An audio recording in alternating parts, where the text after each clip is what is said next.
In the summer of 751, beneath the scorching sun of Central Asia, two titans prepared to collide in a battle that would reshape the ancient world. Along the banks of the Talas River, where the steppes meet the mountains and empires meet their destiny, the greatest military powers of the age assembled their forces for a confrontation that would echo through centuries. This was not merely a clash of armies. This was a collision between civilizations, between the rising crescent of Islam and the ancient dragon of the East.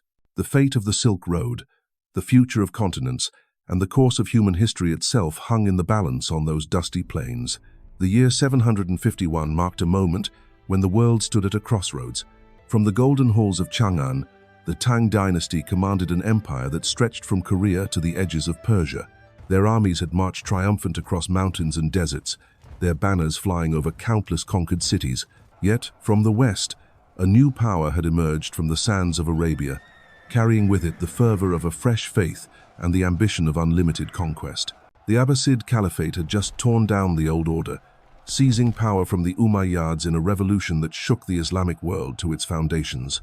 Now these two colossal empires faced each other across the narrow valley of the Talas River, each convinced of their divine right to rule the lands between. But this story begins not with the clash of steel, but with betrayal. In the bustling markets of Tashkent, where merchants from a dozen nations haggled over silk and spices, a chain of events was set in motion that would draw the superpowers of the age into their ultimate confrontation. The city of Tashkent, known then as Shash, was ruled by a king whose loyalty had wavered between the competing giants that surrounded his small but strategically vital kingdom. When conflict erupted between the rulers of Fergana and Tashkent, it seemed like just another petty squabble between minor Central Asian princes. Yet this local dispute would become the spark that ignited a fire across the ancient world. The king of Fergana, desperate to gain advantage over his rival, made a fateful decision. He appealed to the Tang dynasty for military assistance, calling upon the Chinese to intervene in what appeared to be a minor regional conflict. The Chinese response came in the form of Gao Xianzhi, a general whose name would soon be written in blood across the pages of history. Born of Korean descent in the western reaches of the Tang Empire, Gao had risen through the ranks, not through noble birth, but through cunning, courage, and an almost supernatural ability to navigate the treacherous politics of frontier warfare. Gao Xianzhi was no ordinary commander. Despite his slight build and unremarkable appearance, he possessed the mind of a strategic genius and the heart of a warrior. His campaigns had taken him across the roof of the world, over the towering peaks of the Pamirs, through valleys where the air was so thin that horses stumbled and men gasped for breath. He had conquered kingdoms, captured kings, and filled the imperial treasury with the spoils of war. Yet it was precisely this success that would lead to his downfall, for victory had made him arrogant, and arrogance would make him careless. When Gao arrived in Tashkent with his army, the king of Shash made what he believed was a wise decision. Recognizing the overwhelming power of the Tang forces, he surrendered without a fight, opening his gates and submitting to Chinese authority. The king had every reason to believe that his submission would be honored according to the ancient customs of Central Asian warfare. Surrender, when offered freely, was traditionally met with mercy. The conquering general would accept tribute, perhaps take hostages to ensure future loyalty. But the ruling dynasty would be permitted to continue under Chinese overlordship. But Gao Xianzhi had other plans. Despite the king's peaceful surrender, despite the absence of resistance, the Chinese general ordered his troops to sack the city. The streets of Tashkent ran red as soldiers looted homes and temples, carrying away everything of value. The king and his family were bound in chains and dragged away as prisoners, destined for the long march to Chang'an where the emperor's justice awaited. It was a betrayal that shocked even Gao's own officers, a violation of the unwritten laws that governed warfare in the region. The treachery did not end there. When the caravan bearing the captive king reached the Tang capital, Emperor Xuanzong ordered his execution. The ruler who had surrendered in good faith, who had opened his gates to spare his people the horrors of siege, was put to death like a common criminal. News of this betrayal spread like wildfire across the trade routes of Central Asia. In bazaars and caravanserais, merchants whispered of Chinese duplicity. In the courts of minor kings, rulers who had once viewed Tang protection as a guarantee of security, if submission now wondery meant only slavery and death. The executed king's son fled westward, carrying with him tales of Chinese treachery and a burning desire for vengeance. His destination was Samarkand, the jewel of the Silk Road, where a new power was consolidating its grip on the western reaches of Central Asia. The Abbasid Caliphate, fresh from its revolutionary victory over the Umayyads, was eager to establish its legitimacy through conquest and expansion. When the Prince of Tashkent arrived at the court of the Abbasid governor, he found willing ears for his pleas for justice and revenge. Ziyad ibn Salih, the governor of Samarkand, was a man who understood opportunity when it presented itself. A seasoned commander who had risen through the ranks during the Abbasid revolution, he possessed both the military expertise and political acumen necessary to challenge Chinese dominance in Central Asia. The prince's tale of betrayal and murder provided him with the perfect justification for military intervention. Here was a chance to strike a blow against the Tang Empire, while positioning the Abbasids as the protectors of the oppressed peoples of Central Asia. The governor immediately dispatched urgent messages to Abu Muslim, the legendary general who had led the Abbasid revolution from its base in Merv. Abu Muslim, architect of the Abbasid victory and master of the eastern provinces, understood the strategic implications immediately. Control of Central Asia meant control of the Silk Road. Control of the Silk Road meant unimaginable wealth and power. The request for reinforcements was approved without hesitation. As spring turned to summer in 751, two massive armies began converging on the Talas River valley. From the east came Gao Xianzhi, with the disciplined legions of the Tang Empire. His forces included not only Chinese troops, but also contingents of Karluk Turks, fierce nomadic warriors whose loyalty had been purchased with gold and promises of plunder. From the west advanced Ziyad ibn Salih at the head of an Abbasid host that reflected the diversity of the Islamic world. Arab cavalry rode alongside Persian infantry, while Central Asian allies brought their own specialized skills to the coalition. The stage was set for the most consequential battle in Central Asian history. Two empires, two civilizations, two ways of life were about to collide in a valley that would soon be soaked with blood. Neither commander could have imagined that their confrontation would not only determine the fate of Central Asia, but would also trigger a chain of events that would transform the flow of knowledge itself across the ancient world. The convergence of these mighty armies created a spectacle that had never before been witnessed in the remote valleys of Central Asia. For days, dust clouds on the horizon announced the approach of the rival forces, growing larger and more ominous with each passing hour. Local shepherds abandoned their flocks and fled to the mountains, carrying tales of endless columns of warriors stretching beyond the curve of the earth.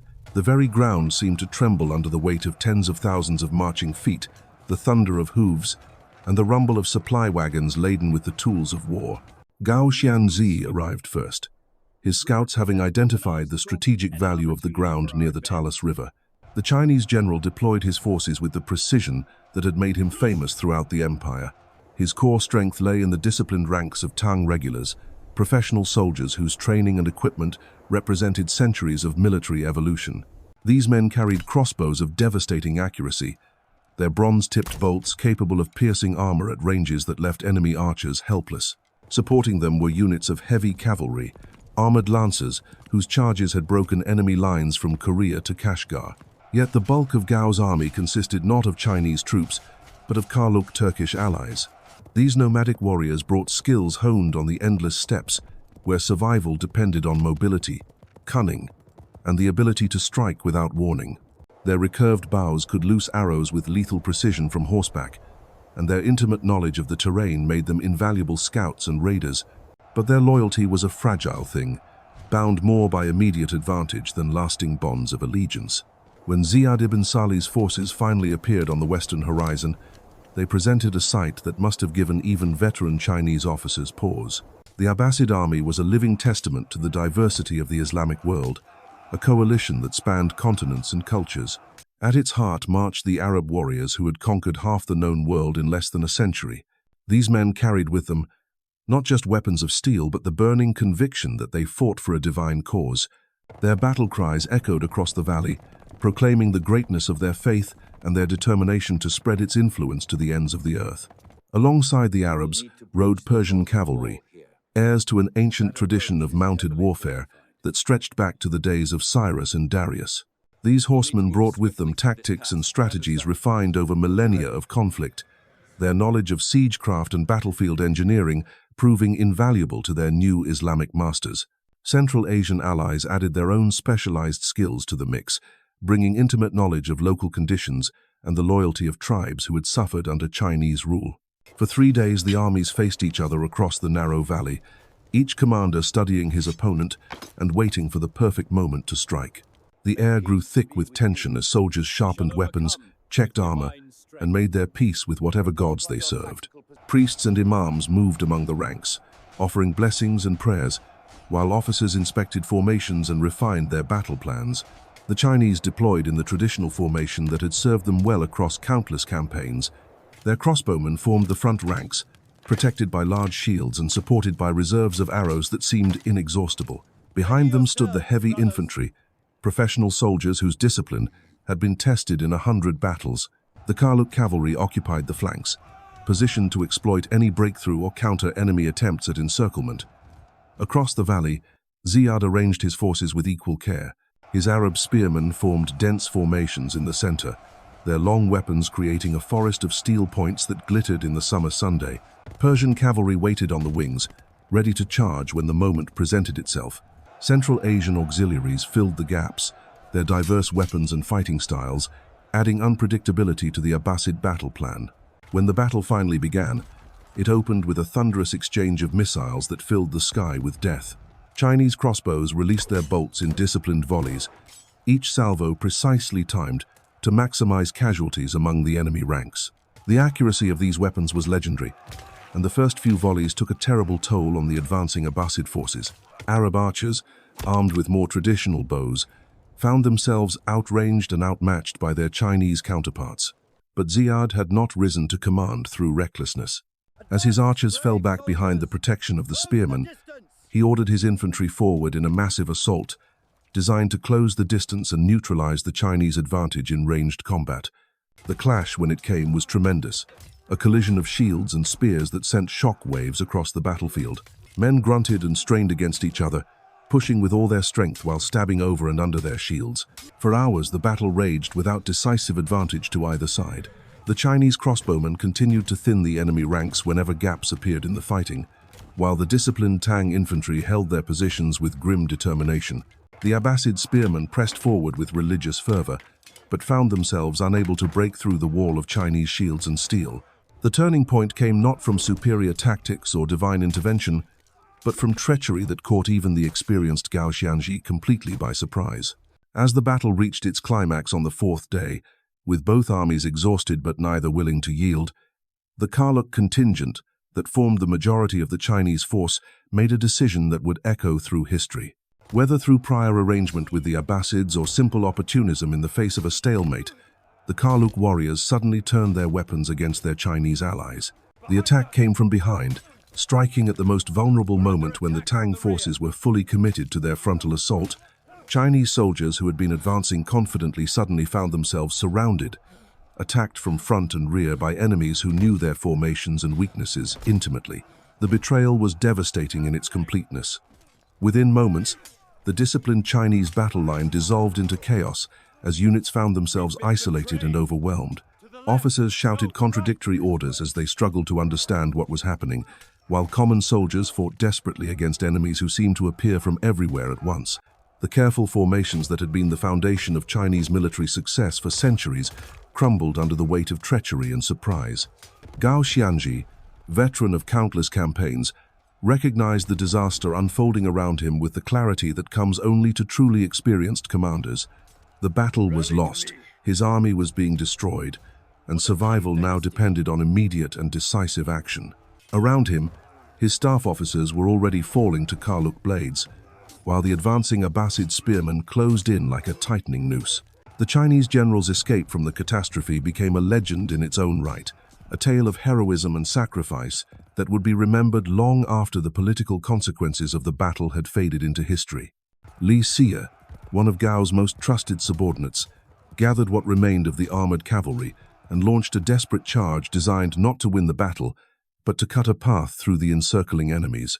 The sacrifice of these brave men allowed Gao and a handful of survivors to break free from the killing ground, but the price was terrible. Of the thousands of Chinese soldiers who had marched confidently into the valley, Fewer than 2,000 would ever see their homeland again. The rest lay dead on the blood-soaked ground or found themselves captives of an enemy who would soon discover that they had captured far more than mere soldiers. Among the prisoners dragged away from the battlefield were men whose capture would prove more valuable than all the gold and silver looted from the Chinese baggage train. These were not warriors or generals, but humble craftsmen whose skills had been passed down through generations of Chinese families.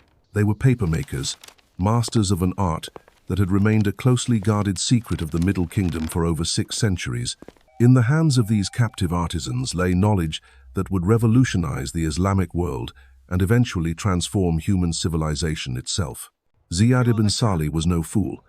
As his soldiers stripped the dead and bound the living, the Abbasid general issued orders that would echo through history. "Kill the soldiers if you must," he commanded, "but spare the craftsmen. Bring me any man who works with his hands, any prisoner who possesses knowledge of the arts." The victorious Muslim forces, still drunk on their triumph over the mighty Tang Empire, may have wondered at their commander's strange priorities. Why spare Chinese prisoners when revenge demanded their blood? But Ziyad understood something that would not become clear for decades to come. The papermakers found themselves in chains, marching westward along the same trade routes that had once carried their precious product to distant markets. These men had awakened that morning as free citizens of the greatest empire on earth. Now they stumbled across foreign soil as captives of an enemy they had never seen before.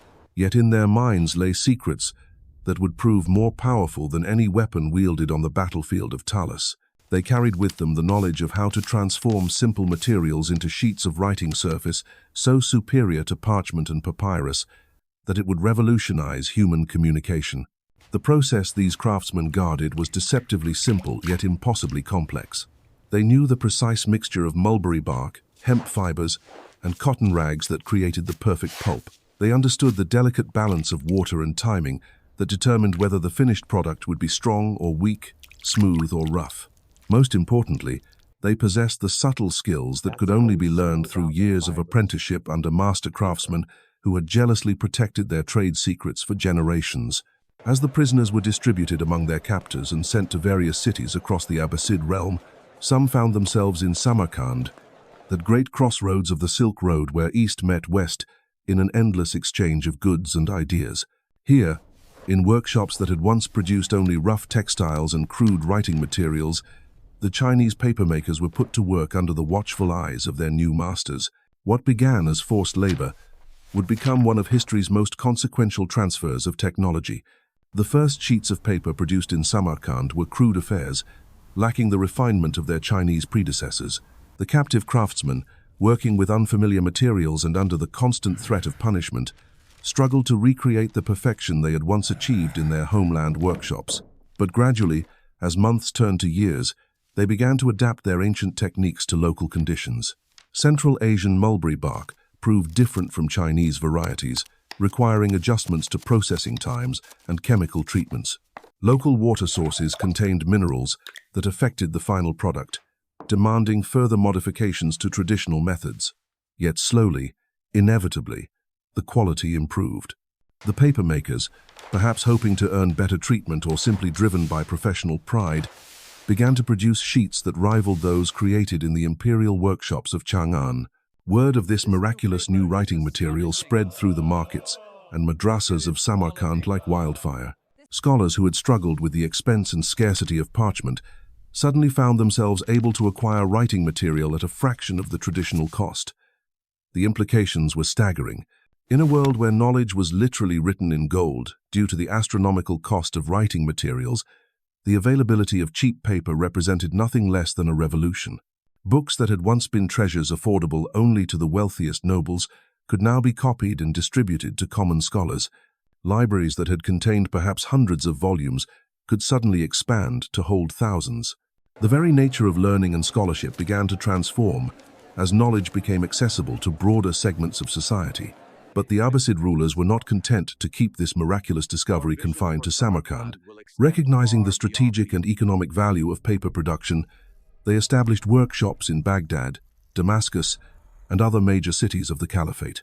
The Chinese papermakers found themselves dispersed across the Islamic world, each forced to train local apprentices in the secrets that had once belonged exclusively to the Middle Kingdom.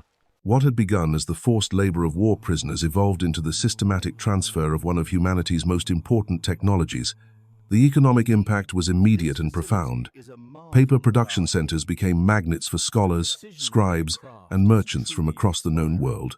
The Abbasid Caliphate, already wealthy from its control of trade routes, found itself with a monopoly on a product that every literate person desperately needed. The profits were enormous, and the Abbasids carefully guarded their new advantage, preventing the further westward spread of papermaking knowledge for several centuries. Meanwhile, in the libraries and scriptoriums of Baghdad, a golden age of scholarship was beginning to unfold. The House of Wisdom, established by the Abbasid caliphs as a center of learning and translation, became a beacon that drew scholars from across 3 continents.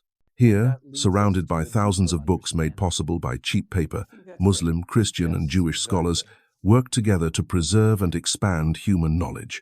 Ancient Greek texts were translated into Arabic, Persian works were copied and distributed, and new discoveries in mathematics, astronomy, and medicine were recorded for future generations.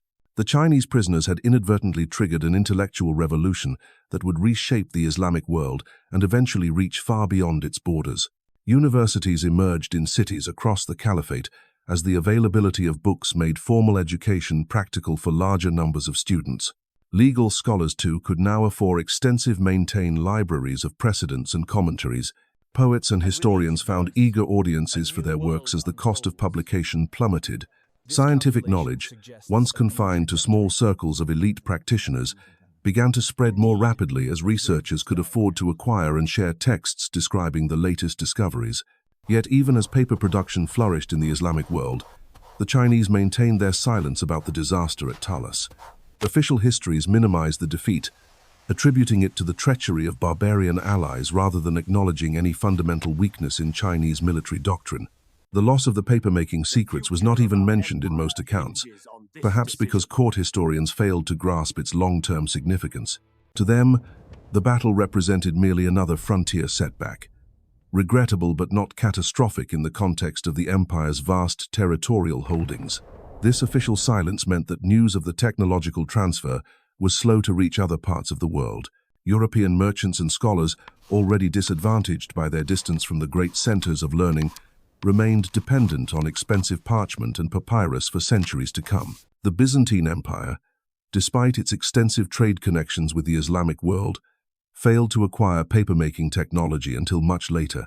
The lag in European adoption of paper production would have profound consequences for the development of literacy, scholarship, and eventually the printing revolution that would transform the continent. But in the immediate aftermath of Talas, these long-term consequences remained hidden beneath the more obvious political and military results of the battle. The Abbasid victory had demonstrated that the Tang Empire was not invincible, encouraging other peoples along China's western borders to reassess their relationships with the Middle Kingdom. Tibetan forces, sensing Chinese weakness, began probing deeper into Central Asian territories that had previously been firmly under Tang control. Turkish tribes that had submitted to Chinese authority began to waver in their loyalty, calculating whether the time had come to throw off the imperial yoke. The Battle of Talas stands as one of history's most consequential encounters, where a single act of treachery changed the course of civilizations. What began as Gao Xianzhi's arrogant betrayal in Tashkent culminated in the collapse of Chinese dominance in Central Asia and the inadvertent gift of papermaking to the Islamic world. From the blood-soaked plains of that distant valley emerged a new chapter in human knowledge, as captured craftsmen carried secrets that would illuminate libraries from Baghdad to Cordoba. The Demon King's downfall was complete, but from his defeat arose something far greater than any military victory.